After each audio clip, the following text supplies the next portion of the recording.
The Seaplane veteran spotted the woman adrift at sea just after 4 p.m., 20 miles from the nearest shore. She was floating face down in water so cold it could stop a heart in minutes. He banked hard, radioed Coast Guard, dropped altitude for an emergency water landing. Standard rescue protocol. He'd done this 100 times in combat zones halfway around the world. But the moment he cut the engine and opened the hatch, his dog did something impossible. The Belgian Malinois didn't leap toward the drowning woman. She dove past her, circling, barking in sharp, rhythmic bursts. The kind of alert the veteran hadn't heard since his military days, the kind that meant one thing: explosives. In the middle of the ocean, miles from any vessel. The woman wasn't moving, wasn't breathing, and his dog was treating her like a live bomb. He overrode her anyway, pulled the woman aboard, wrapped her in thermal blankets. The media called it a miracle rescue, but his dog wouldn't go near her, wouldn't eat, wouldn't sleep. 3 days later, a body surfaced 12 miles south. The Coast Guard ruled it accidental drowning. But the veteran's dog had been there, had tracked the scent, had tried to warn him. And when the woman he saved vanished from protective custody without a trace, he realized the truth. His dog hadn't sensed a victim that day. She'd sensed a predator. What this veteran and his dog uncovered in the weeks that followed would expose a criminal network operating in plain sight, reveal a conspiracy that reached into the highest levels of local law enforcement, and prove that sometimes the only witness who can't be silenced is the one who was never supposed to speak. This is a story about loyalty that defied logic, instincts that saw through perfect lies, and the terrifying moment when a man had to choose between trusting every human authority around him or trusting a dog the world had already written off as broken. Before we begin, hit like and subscribe. This channel brings you stories of courage, mystery, and the unbreakable bond between humans and the animals who save them. Where are you watching from? Drop your country in the comments below. But to understand how a routine rescue became a fight for survival, we need to go back to where it all started. Ethan Park woke at 5:47 a.m., 3 minutes before his alarm. He always did. The cabin was cold. Frost edged the windows in delicate white patterns. Outside, fog pressed against the glass like something trying to get in. He lay still for a moment, listening. The wind through the pines, the distant lap of water against the dock, his own breathing, slow and deliberate. No mortar fire, no screaming metal, no dust, just Alaska, just silence. He swung his legs out of bed. The floor was rough pine, unfinished. He'd meant to sand it. That was 2 years ago. Sable was already awake. She sat by the door, ears forward, watching him with amber eyes that missed nothing.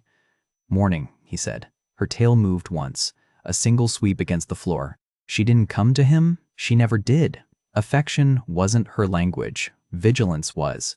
Ethan pulled on thermal layers, jeans worn soft at the knees, boots he'd resoled twice. The routine was muscle memory. Every movement precise. Every object in its place. Control was the only thing that kept the noise down. He filled Sable's bowl with kibble. She ate in exactly 4 minutes, the way she always did. Efficient, focused. When she finished, she returned to the door and sat, waiting.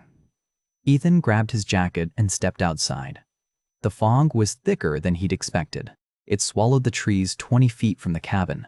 The world ended where the gray began. Sable moved ahead of him, nose low, tracking scents he couldn't name. She paused every 10 steps, head tilted, listening to something.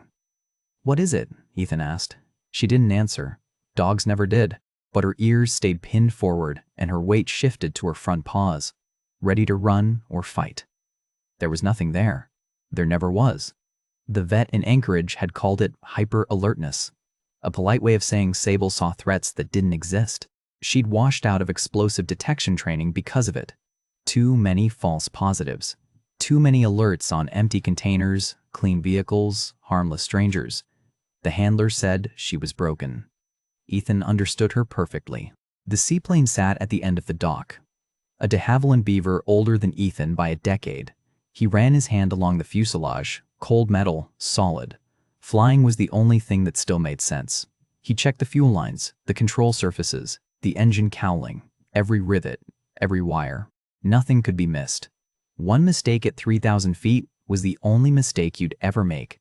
Sable jumped into the cabin and settled behind the pilot seat. Her usual spot. Ethan climbed in and started the pre-flight checklist. Oil pressure, magnetos, flaps. The radio crackled. November 723 Delta, this is Kodiak Dispatch. Ethan reached for the mic. Go ahead, dispatch. Got a routing change for you.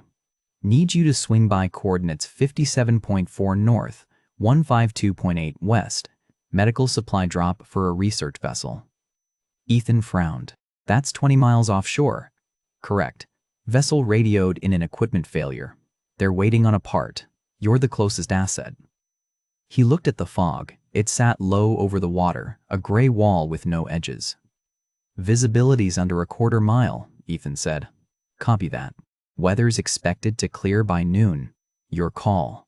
Ethan's hand tightened on the mic. He'd flown worse. Afghanistan had taught him to fly through sandstorms, through smoke, through darkness so complete he'd trusted instruments over his own eyes. But that was before. Before the IED. Before the screaming. Before the moment he'd looked down and realized his co-pilot wasn't moving anymore. November 723 Delta, you copy? Ethan exhaled. Roger. I'll take it. Supply crates at the north hangar. Coordinates uploaded to your GPS. The radio went silent. Ethan sat for a moment, staring at the instrument panel. His hands weren't shaking. That was good. He glanced back at Sable. She was standing now, weight shifting from paw to paw. Her ears were flat. It's just fog, he told her. She didn't settle. Ethan loaded the supply crate into the cargo hold. Medical equipment. Sealed containers marked with biohazard symbols. Standard offshore run. He climbed back into the cockpit and started the engine. The Beaver roared to life, prop wash scattering the fog in thin spirals. Sable paced behind him. 3 steps forward, 3 steps back. Sit, Ethan said. She didn't. He taxied out onto the water. The floats cut through the surface, leaving twin wakes that disappeared into the gray. He throttled up. The plane lifted, nose rising, and then they were airborne. The fog swallowed them whole. Ethan flew on instruments. Altimeter compass. GPS tracking the invisible line to coordinates he couldn't see. Sable wouldn't stop pacing. Her nails clicked against the metal floor. She whined, low and constant, a sound Ethan had only heard twice before. Once in Kabul, 30 seconds before a mortar round hit the tarmac. Once in Kandahar, 2 minutes before an IED tore through a convoy he'd been scheduled to fly over. Sable, sit. She pressed her body against the back of his seat instead. Trembling, Ethan's pulse climbed. He scanned the instruments. Everything was normal. Altitude steady. Engine temperature fine. No warning lights, just a dog who saw danger no one else could. And fog so thick it felt like flying through the end of the world. The coordinates appeared on the GPS at 3:47 p.m. Ethan dropped altitude, breaking through the fog layer at 800 feet. The ocean opened beneath him, slate gray and endless. He scanned the surface. Nothing but whitecaps and cold. Then he saw it, a shape in the water. Dark against the foam. Unmoving. Ethan's chest tightened. He'd seen bodies before. In rivers. In desert wadis. Floating face down in water that didn't care who they used to be. He keyed the radio. Coast Guard, this is November 723 Delta. I have a person in the water. Coordinates 57.4 north, 152.8 west. Requesting immediate medevac. Static crackled. Then a voice. Copy, November 723 Delta. Dispatching helicopter. ETA, 15 minutes. Can you assist? Ethan looked at the figure below. Face down, arms splayed. The ocean was 40 degrees, maybe less. 15 minutes was too long. Roger, I'm going in. He banked hard, setting up for a water landing. The floats kissed the surface. Spray exploded against the windshield. Behind him, Sable was on her feet, every muscle rigid. Ethan cut the engine. The prop slowed. Silence rushed in, broken only by the slap of waves against the floats. He reached for the door latch. Sable lunged. She hit the hatch before Ethan could react, shoulder slamming into the metal. The door flew open. Cold air poured into the cabin, and Sable dove. Straight into the water.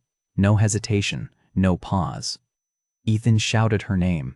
She didn't come back. She swam past the woman, around her, circling in tight, deliberate loops. And then she started barking. Not the bark of excitement or play. Sharp, rhythmic. 3 bursts, pause. 3 more. Ethan's blood went cold. He knew that sound. It was the alert. The one Sable had been trained to give when she detected explosives, RDX, C4, anything volatile enough to kill. But that was years ago. Training exercises. Controlled environments. Concrete bunkers and sterile rooms where handlers watched every move. Not here. Not in the middle of the Pacific with a dying woman, and no reason for any of it to make sense. Sable kept circling, kept barking. Ethan grabbed the rescue hook and leaned out. The woman floated face down, life vest keeping her barely afloat. Her skin was gray, lips blue, hypothermia. Maybe 10 minutes left before her core temperature dropped past the point of saving. Sable, come. The dog ignored him. She swam another circle, nose high, barking in those same staccato bursts. Ethan made a choice. He hooked the woman's vest and pulled. She was dead weight. He dragged her to the float, hauled her halfway out of the water, then climbed down and lifted her into the cabin. She wasn't breathing. Ethan laid her flat, checked for a pulse. Faint, thread thin. He grabbed thermal blankets from the supply kit and wrapped her tight. Her skin was ice. Behind him, Sable scrambled back into the plane. Water streamed from her coat. She didn't shake it off. She backed into the corner of the cabin, hackles raised, eyes locked on the woman. Her body was trembling, not from cold, from something else. Easy, Ethan said. It's okay. Sable's lips peeled back, not a snarl, a warning. Ethan reached toward her. She snapped. Teeth clicked shut an inch from his hand. No contact. Just a message. Stay back. Ethan pulled his hand away. His pulse hammered in his ears. Sable had never done that. Not once. Not even when she was being treated for injuries. Not even when strangers got too close. She was trained to protect, not to threaten. But she wasn't backing down. The woman coughed, water spilled from her mouth. She gasped, shallow and wet. Alive. Ethan grabbed the radio. Coast Guard, November 723 Delta. Victim is breathing. Hypothermic, need medevac, now. Copy. Helicopter inbound. 6 minutes. Ethan looked at Sable. She hadn't moved. Her eyes were still fixed on the woman, ears pinned flat, weight shifted forward like she was ready to attack. Or defend, he didn't know which. The minutes crawled, the woman's breathing steadied. Color crept back into her face, pale but no longer gray. She didn't open her eyes, didn't speak, just breathed. Sable didn't relax. The sound of rotors cut through the air. The Coast Guard helicopter appeared over the ridge, descending fast. Ethan popped orange smoke. The chopper hovered, downdraft whipping the water into chaos. A rescue swimmer dropped into the ocean. He swam to the plane, climbed aboard. She's stable, Ethan said. Hypothermic, found her face down. The swimmer nodded. He checked her vitals, fitted an oxygen mask, radioed the helicopter. A litter descended on a cable. The swimmer strapped the woman in. Sable moved. She stepped between the swimmer and the woman. Not aggressive, just there, blocking. Your dog okay? The swimmer asked. She's fine, Ethan lied. Just protective. The swimmer gave him a look, the kind that said he didn't believe it. Ethan grabbed Sable's collar. She resisted. Her legs locked, her claws scraped against the metal floor. He pulled harder. She didn't growl, didn't snap again. But she didn't move willingly. The litter rose. The woman disappeared into the helicopter. The swimmer followed, and then they were gone. Ethan released Sable's collar. She stayed where she was, staring at the sky where the helicopter had been. He knelt beside her. What was that? She didn't answer. Dogs never did. But her body was still shaking, and somewhere above them, a woman Ethan had just saved was being flown to a hospital where doctors would call him a hero and the news would run a story about a miracle rescue, and no one would ask why a trained detection dog had tried to keep him from touching her. Back at the cabin, Ethan tried to make sense of it. Maybe the cold water had triggered something. Dogs could have delayed reactions to trauma. Sable had been in frigid water before, during training exercises off the coast of Virginia. Maybe this time it had been too much. Or maybe she was sick. Neurological issues. A brain tumor. Something physical that explained the snapping, the trembling, the way she'd acted like a woman drowning in the Pacific was a threat. Ethan filled her food bowl. Sable didn't touch it. She stood at the window instead, staring toward the harbor 5 miles south. Her breath fogged the glass. Every few seconds she whined, low, persistent. Ethan turned on the radio. The local news was already running the story. A dramatic rescue off the Alaskan coast today as bush pilot Ethan Park pulled a woman from frigid waters 20 miles offshore. Dr. Amara Singh, a geologist with Orion Energy Consortium, is being treated for hypothermia at Kodiak Regional Hospital. Officials say her research vessel capsized in a rogue wave early this afternoon. Dr. Singh is listed in stable condition. Her employer released a statement calling Park's actions heroic and thanking emergency responders for their swift coordination.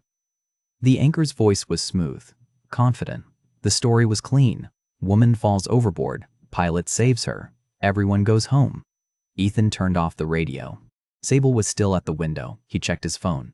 3 missed calls from dispatch, 2 voicemails from reporters, 1 text from a coordinator at Orion Energy asking if he'd be willing to participate in a press conference. He deleted them all. The sun set early this far north. By 6 p.m., darkness pressed against the cabin. Ethan made coffee he didn't drink and sat at the table, watching Sable pace. She moved from the window to the door to the window, over and over. Her nails clicked against the wood floor. The rhythm was steady, mechanical. Ethan had seen this before. In soldiers who couldn't stop checking corners. In pilots who walked the flight line at 3 a.m. because sitting still felt like dying. Sable wasn't resting, she was hunting.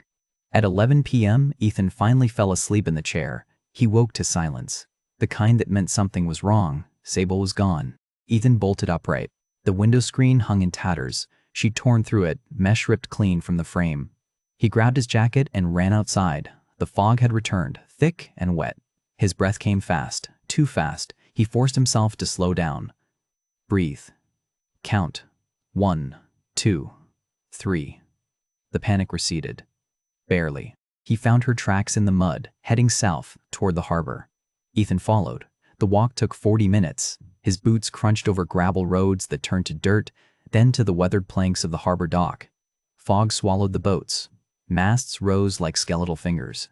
He heard her before he saw her, whining, scratching. The same frantic rhythm. Sable was on a research vessel, tied to the far end of the dock. White hull, blue stripe. The name stenciled on the side, Orion Explorer, Dr. Singh's boat. Ethan climbed aboard.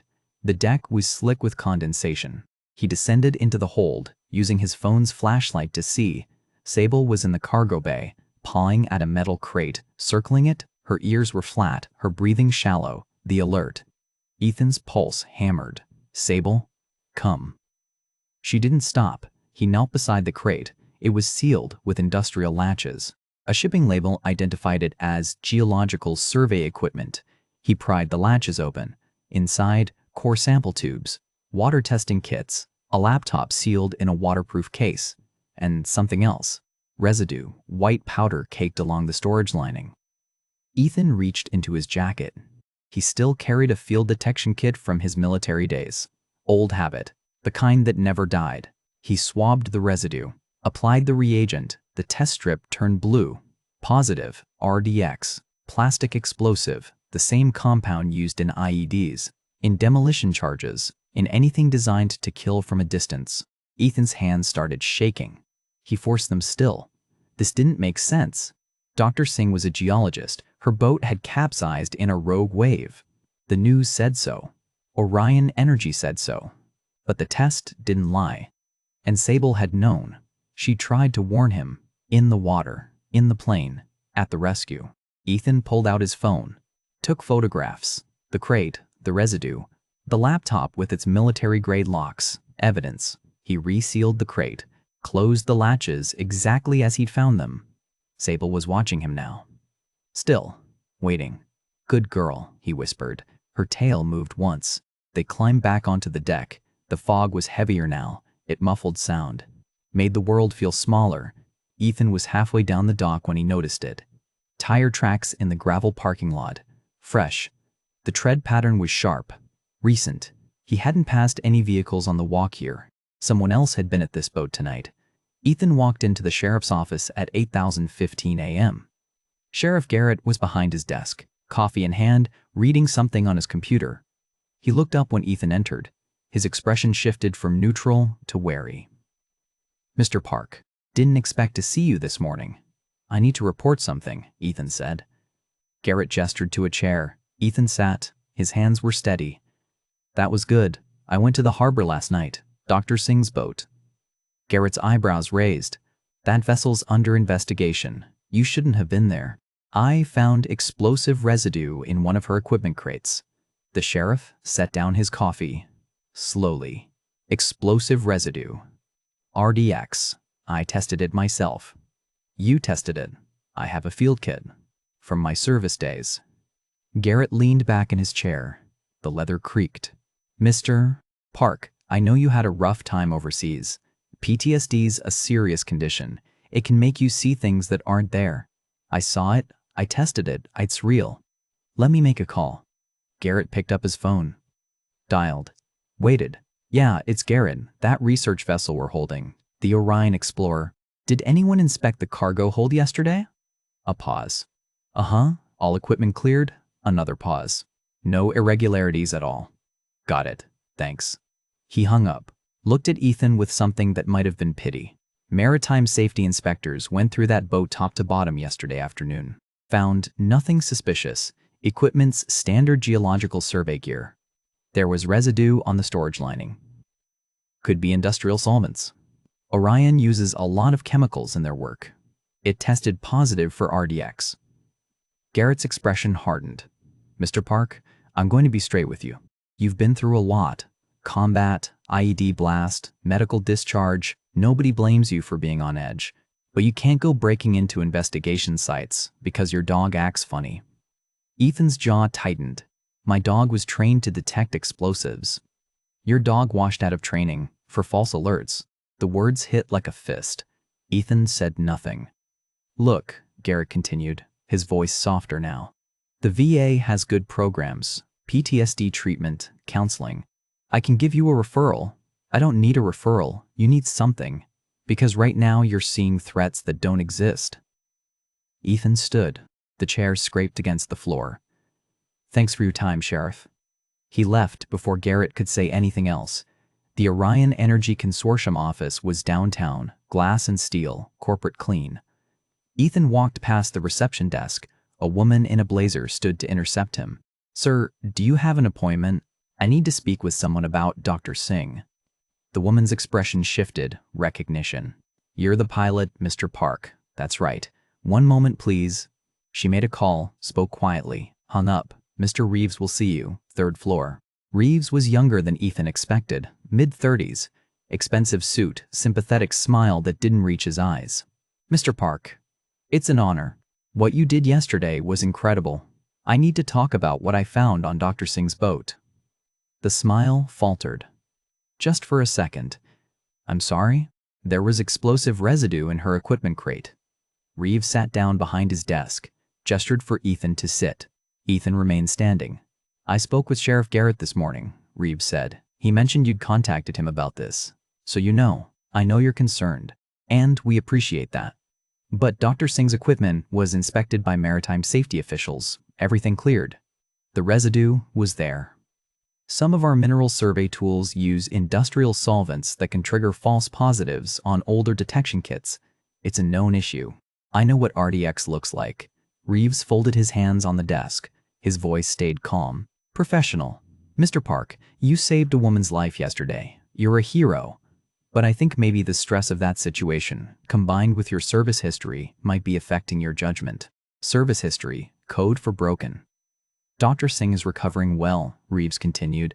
"Her vessel experienced a mechanical failure during rough seas. These things happen. There's no conspiracy here." "I didn't say there was." "Good. Because Orion Energy takes safety very seriously. We wouldn't put our people at risk." Reeves stood, extended his hand. "Thank you for your concern. And again, thank you for saving Dr. Singh. We're grateful." Ethan didn't shake his hand. He turned and walked out. That night, back at the cabin, Ethan couldn't sleep. He sat at his laptop, pulled up the cockpit footage from the rescue. The camera had recorded everything, every minute of the flight. He scrolled to the moment they'd spotted Dr. Singh, plated at quarter speed, the woman in the water, face down, life vest keeping her afloat. Sable barking, lunging into the water. Ethan adjusted the playback, went back 30 seconds. Before Sable started barking, he watched frame by frame. There, Dr. Singh's head wasn't submerged. It was above water, just barely, and her arms weren't splayed lifelessly.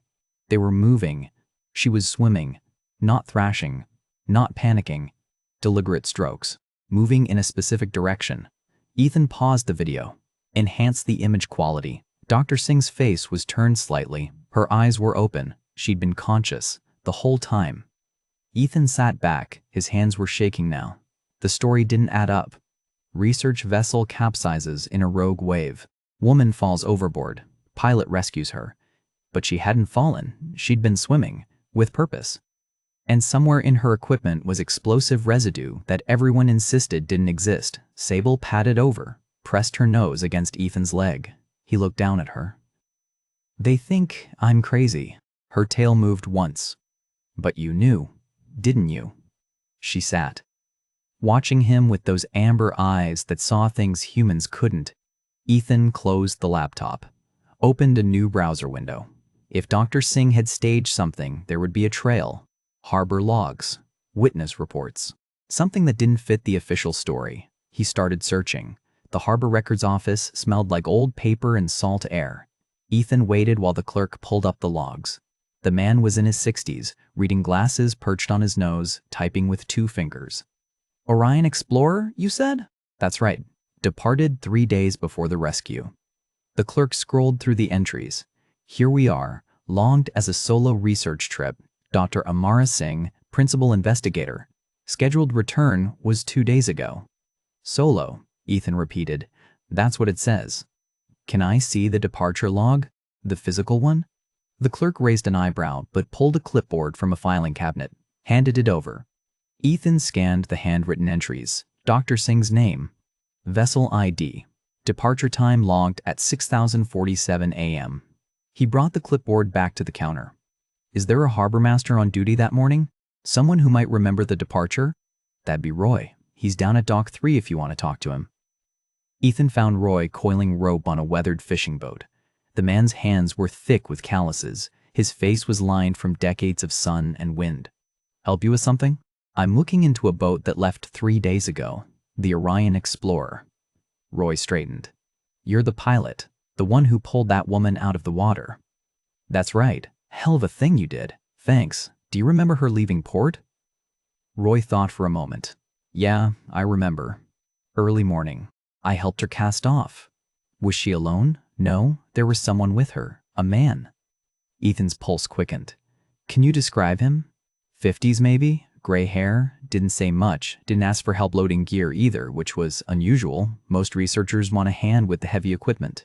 Did you get a name? Never asked. Figured he was crew. But the log says solo trip. Roy shrugged. Folks don't always log their crew properly, especially if they're trying to save money on permits. Ethan thanked him and walked back to his truck. Sable was waiting in the passenger seat. When he opened the door, she jumped out. Her nose went to the ground immediately, tracking. She moved across the parking lot in a zigzag pattern. Ethan followed. She led him past the harbor office, past the fuel dock, out to the access road. Then she stopped, sat. Her ears were forward. The alert. Ethan looked around. There was nothing here, just gravel and tire tracks. Sable stood and continued tracking. She pulled him inland, away from the water, through a stand of pines, across a 2-lane highway. 10 miles later, they reached a private airstrip. It was small, 2 hangars, a single runway, no tower. The kind of operation that didn't ask questions. Sable led him to a storage hangar. The door was padlocked, but the side window was cracked. Ethan peered inside. 3 cargo containers, unmarked, military surplus by the look of them. Sable sat beside him. Started the alert pattern. Circling, nose to the ground, low whine. The same behavior she'd shown on the boat. Ethan checked his watch 1:11:43 p.m. The airstrip was dark. No lights in the office building, no movement. He settled behind a stack of pallets with a clear sight line to the runway. Sable lay beside him, still and watchful. They waited. At 12:17 a.m., lights appeared in the sky. A plane descended without running lights.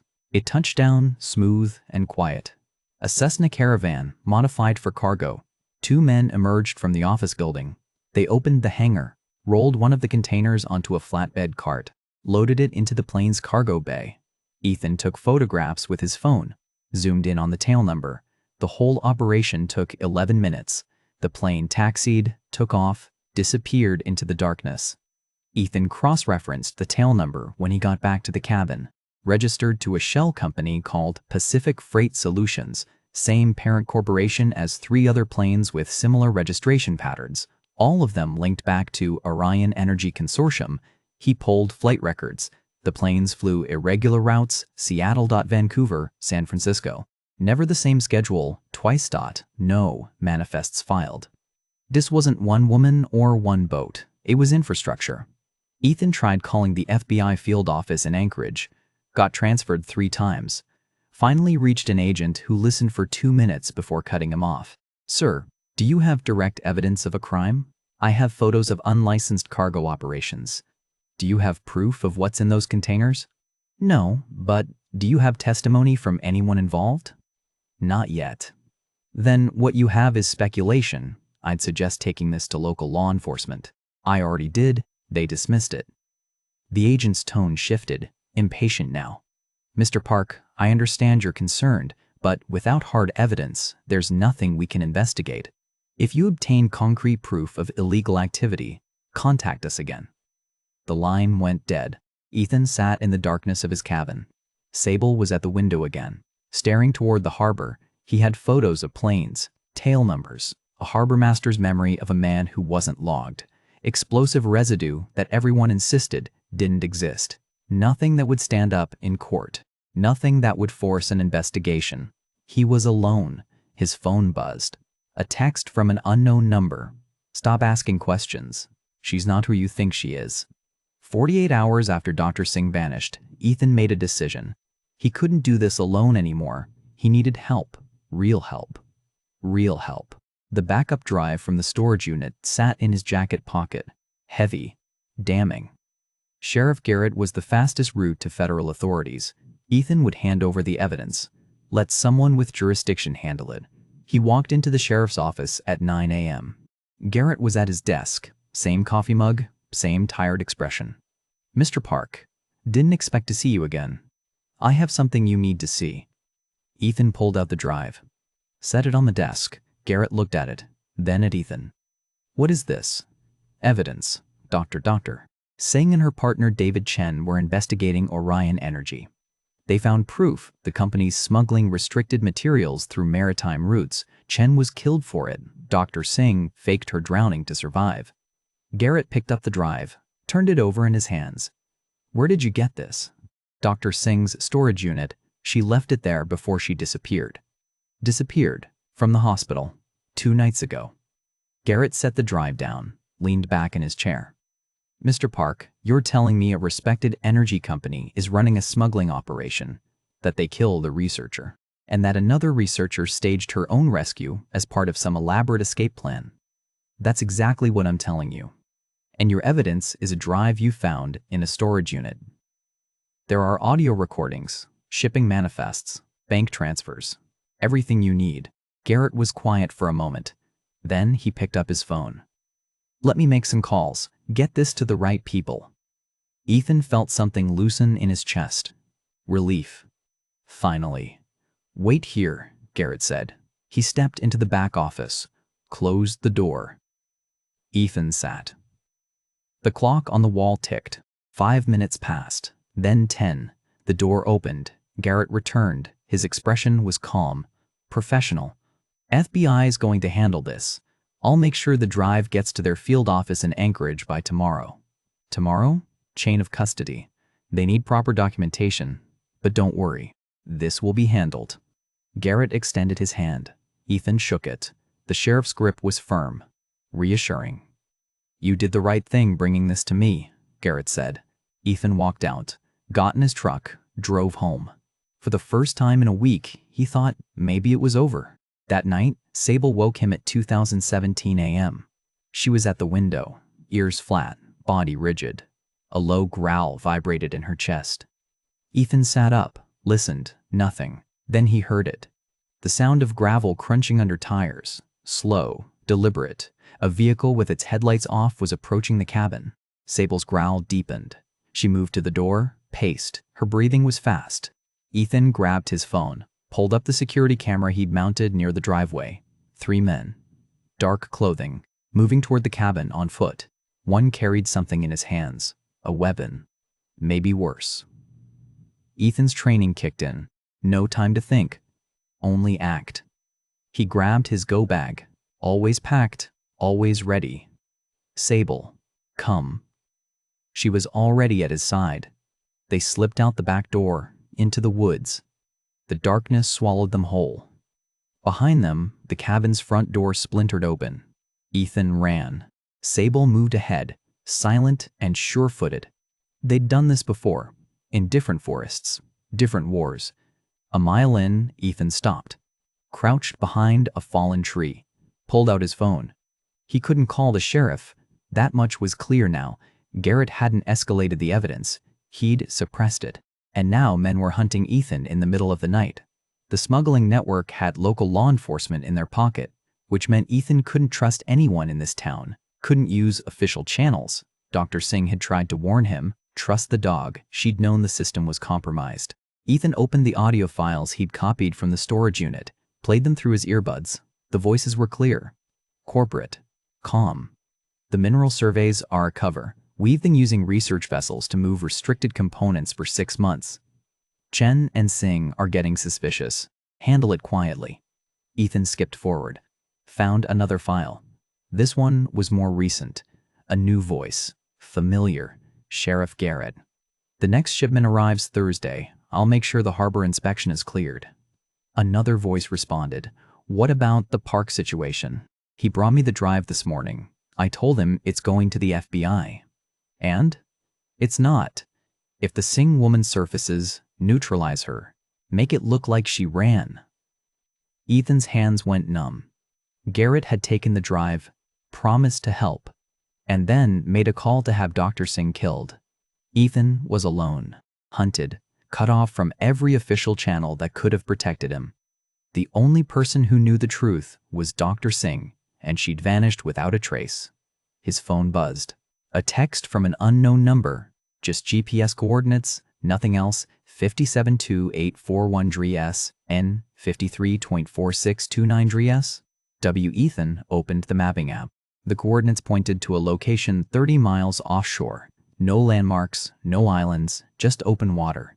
He checked the encryption signature on the message. It matched the pattern from Dr. Singh's laptop. She was still alive. And she was telling him where to find her. The lighthouse rose from the rocks like a broken tooth. Ethan circled once before landing. The water was rough. Wind whipped spray against the windshield. Storm clouds gathered on the horizon, black and low, no lights, no movement. Just the structure itself, abandoned and decaying. He set the plane down hard. Waves slammed against the floats. Sable was already at the door, nose pressed to the gap, reading scents Ethan couldn't detect. They climbed out onto the rocks. The lighthouse loomed above them, concrete stained with salt and time. The door hung open. Rusted hinges. Darkness inside. Dr. Singh, Ethan called. No answer.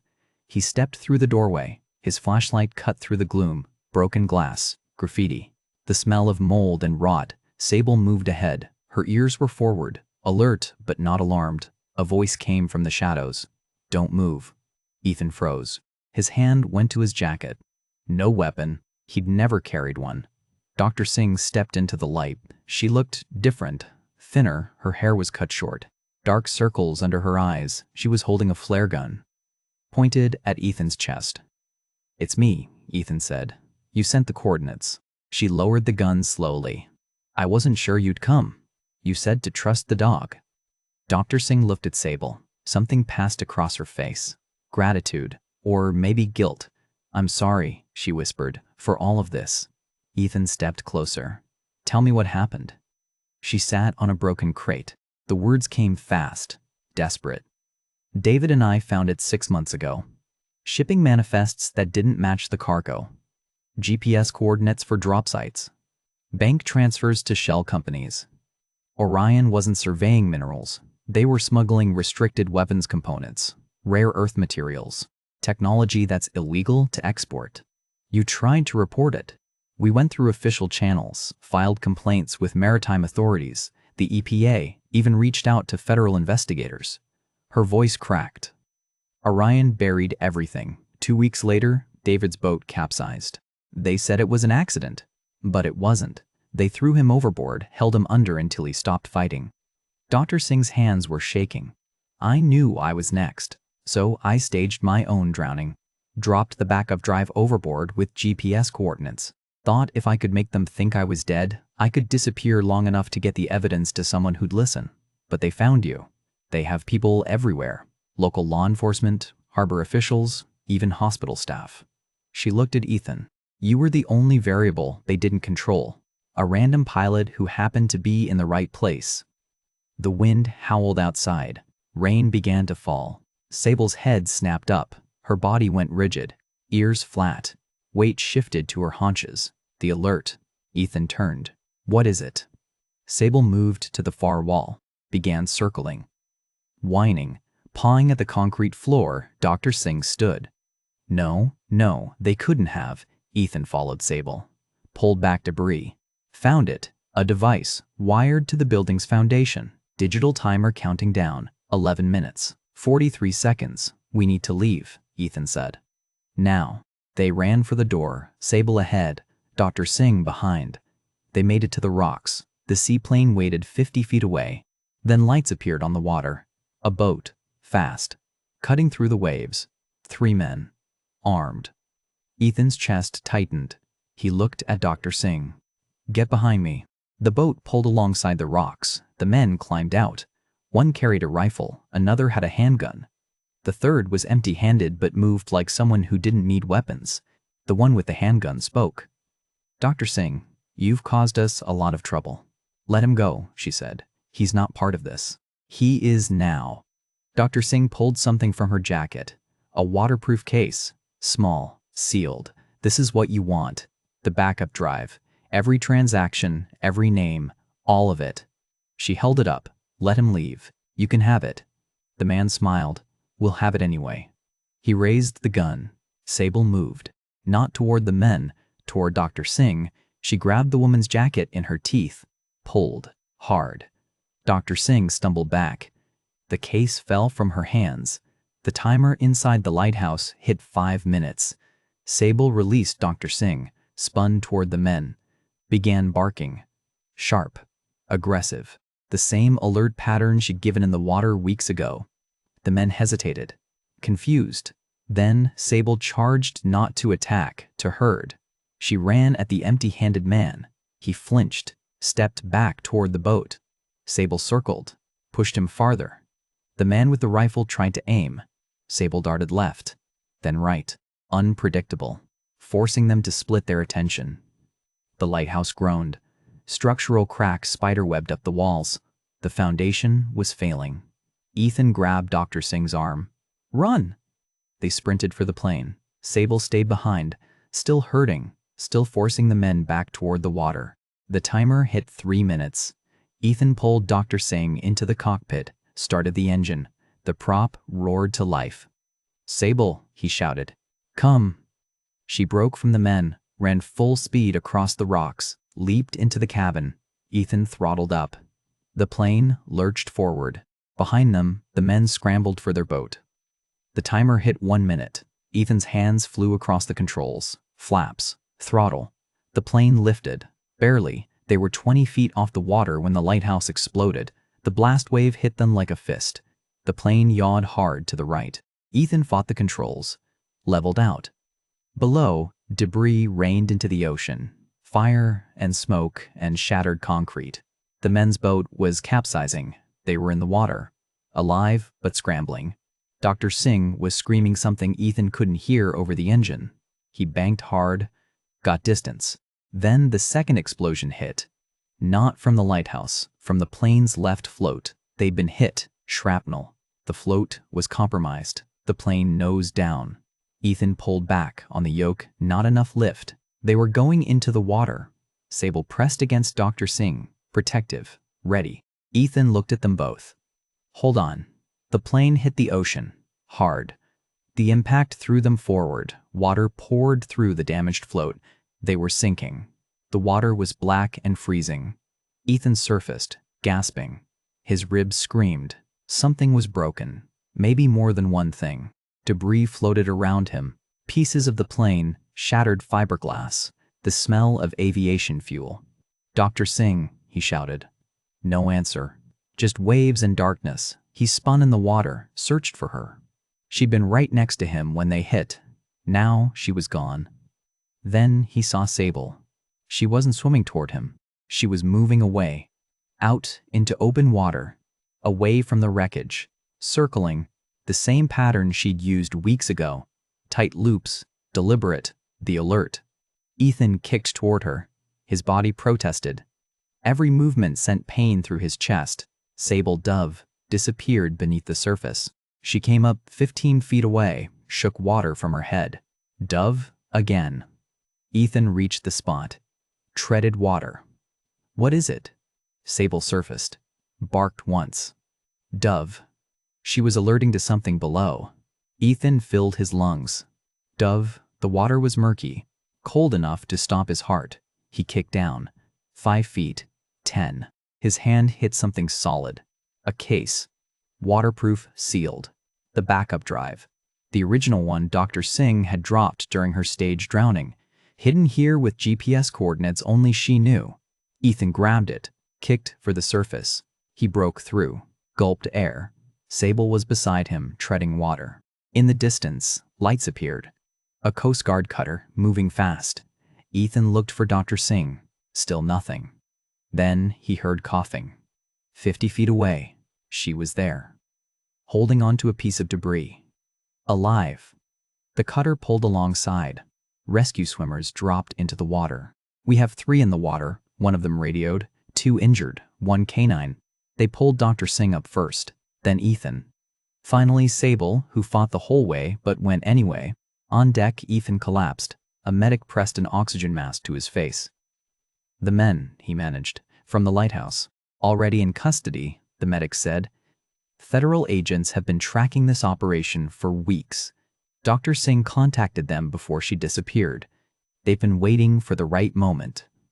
Ethan looked at Dr. Singh. She was wrapped in thermal blankets, shivering but conscious. Sheriff Garrett? He asked. Fled, but he won't get far. Ethan handed the waterproof case to the nearest officer. Everything you need is in here. The officer opened it. Inside was the backup drive. Intact. Untouched by water. 6 months later, the courtroom smelled like old wood and tension. Ethan sat in the witness box. His hands were steady. That was new. The prosecutor stood.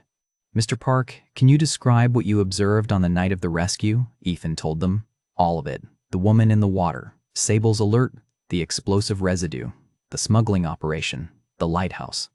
Dr. Scribe. Singh testified next. Her voice was quiet but clear. She named names, showed bank transfers, played audio recordings. The evidence was overwhelming. 11 arrests. 2 Orion Energy executives. Sheriff Garrett, extradited from Mexico. 3 hired operatives. 5 shell company operators. The trafficking network spanned 3 countries. Restricted weapons components. Stolen rare earth minerals. Falsified environmental reports worth hundreds of millions. David Chen's death was ruled a homicide. His family finally had answers. The trial lasted 3 weeks. The verdict came back unanimous. Guilty on all counts. Ethan walked out of the courthouse into September sunlight. Sable was waiting with a federal handler. She'd been certified for active duty again. No more false alerts. Just a dog who'd been right all along. Dr. Singh was in witness protection, relocated, new name, new life. But 2 weeks after the verdict, a letter arrived at Ethan's cabin. No return address, just his name on the envelope. Inside, 3 sentences in handwritten script. Thank you for trusting her when no one else would. You saved my life. She saved all of us. Ethan folded the letter, put it in his desk drawer. He had work to do. The federal government had offered him a contract, search and rescue operations for the Coast Guard, high-risk missions, remote locations, the kind of flying that required trust, instinct, a partner who could see what humans missed. Ethan and Sable stood on the dock. The seaplane waited. New floats, repaired fuselage, same engine. "Ready?" he asked. Sable's tail moved once. They climbed in. Ethan ran through pre-flight checks. Everything looked good. The radio crackled. "November 723 Delta, you're cleared for takeoff." "Roger that." Ethan throttled up. The plane lifted. Smooth. Clean. They banked over the water, headed for open ocean. Sable settled into her usual spot, behind the pilot seat, ears forward, watching. 3 hours into the flight, she stood. Her body went rigid, ears flat, the alert. Ethan didn't hesitate. He banked hard, descended, scanned the water below. There, a life raft, 2 people, waving. He keyed the radio. "Coast Guard, this is November 723 Delta. I have survivors in the water." This time, when Sable alerted, Ethan listened. He always would.